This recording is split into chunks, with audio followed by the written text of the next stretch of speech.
Moines. It's 21 minutes past 7 o'clock. Welcome back to Great Day Live in Des Moines. And each week at this time, we welcome a good friend of ours, Chad Taylor, from band Bombshell to the studio so he can get us caught up as to what's happening in the world of music. Good morning, guys. Good morning to you. Hello. Lots of stuff going on musically. It's a busy weekend we got coming up. Did you see what tour bus was shut down on I-235 over by 42nd? Did they need help? Yeah, somebody broke down.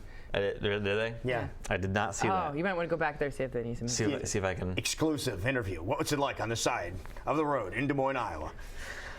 So there's something happening at the Iowa State Fairgrounds. There is? I think 38 Special is going to be there. I saw on the thing here. Hang on just a second. I think they're going to be there. Yeah, 38 Special is going What to do be you there. speak of, Chad? What is happening at the fairgrounds? I'm not sure. I don't know what they call it, but no, Iowa State Fair. And it almost seems like it unnecessary to hype the fair and say, "Hey guys, go to the fair," because I mean, who's not going to go anyway? But there's so much local, so much music happening. I mean, Reba McEntire is going to be there. Meghan Trainor pulled out, which we'll talk about in a minute. But there's 38 Special, Lita Ford, local acts like Bonnie Finken, the Nadas. There's so much really, really great stuff happening every single day for 2 weeks. That the entertainment alone is worth the price of admission. But then, of course, there's always the food on sticks and people watching and stuff. So I don't really feel like I need to hype the fair to you anymore. You're going to the fair. There's going to Basically, the grandstands get a lot of attention, but there are a lot of great local bands that are going to be featured as well. Exactly, and usually on free stages. Right, and like you said, since that's where kind of people are buying tickets and stuff, the fair tends to hype the grandstand a lot. But yeah, there's 4 free stages out there that you can go out and see music on virtually all day long, and we're talking every day. Pretty big names too. Exactly, yeah. The Bud Light stage especially is always known for having a really kind of bigger acts come through, and so yeah, there's a ton of stuff.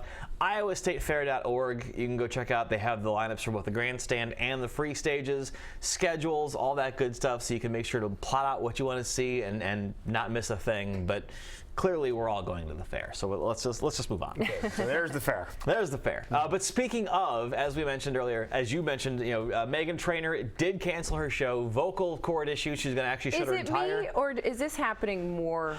Are we just hearing about it more? When you have Adele, when you have Sam, now Megan, they're all young, extremely good vocalists. It's not like they're singing poorly. No, Chad Kroeger and I wouldn't had the same issue. I feel like it's just they're getting pushed or something, or made to sing more than they should without any rest. It is, and part of that is the fact that now, because of the way that the music industry is changing as far as album sales go, more and more now these tours are really how these guys make their money.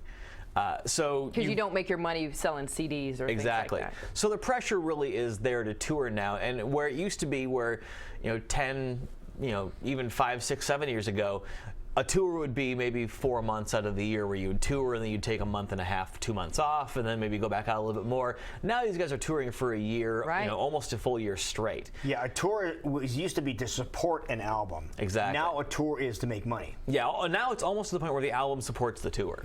The album kind of just gives them new things to go out and tour for. Right. So I'm sure that plays a part of it, where you are now singing 5 days a week for 30, 40 weeks straight. So that I'm sure that does have some strain, and especially for younger people, where you're just not used to that kind of vocal workout. I'm sure that's something that's playing on them a lot. So we wish her the best, but yeah, she's now canceled her entire tour. She's decided that surgery is the way to go to fix this. Yeah. So we probably won't hear anything from Meghan for another until next year. Now, how do you mean that?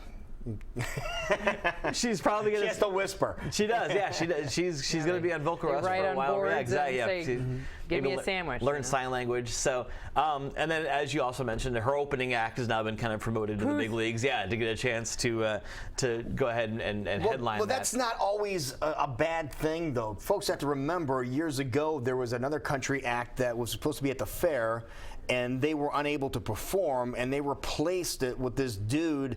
This up-and-coming guy, I'm not sure if you guys, Garth something or other, was the guy they replaced him. Not familiar. Yeah. Garth Brooks was the replacement of the show. You never know what's going to happen. He does have a song on the radio right now with Meghan Trainor, so there is some knowledge, hype and knowledge, and it's the perfect crowd they're going after with Meghan Trainor as well, with who are opening acts. Yeah, there's a recognition factor. Right. And with such short notice, it was the logical choice. I mean, he was opening for her, so it's a similar, like you said, it's a similar, kind of sound. It's aiming for the same audience, and so it made sense if he's going to be here anyway, just to go ahead and push him in there and kind of fill that slot and give people a chance. Yeah, so it made sense. Moving forward, a couple of shows to talk about. One of the more popular acts that happened at Hinterland a couple of weeks ago was Madison Ward and the Mama Bear, and they're very quickly now coming back. It's a mother-son duo. And they Seriously? They were very soulful, a lot of fun. Yeah, just a really great act to watch. And now they're going to be at Muse October 23rd. You can get your tickets now. It's $12 through the website, or you can get them $15 at the door.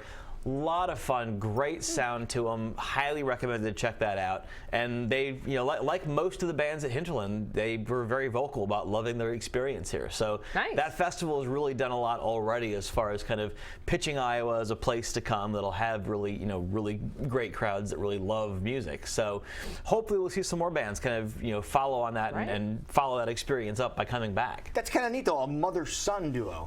Yeah, that's interesting. Yeah, it's the first one I've seen like that, and their chemistry on stage is a lot of fun. So if you haven't got a chance, go down there and check them out when they come back.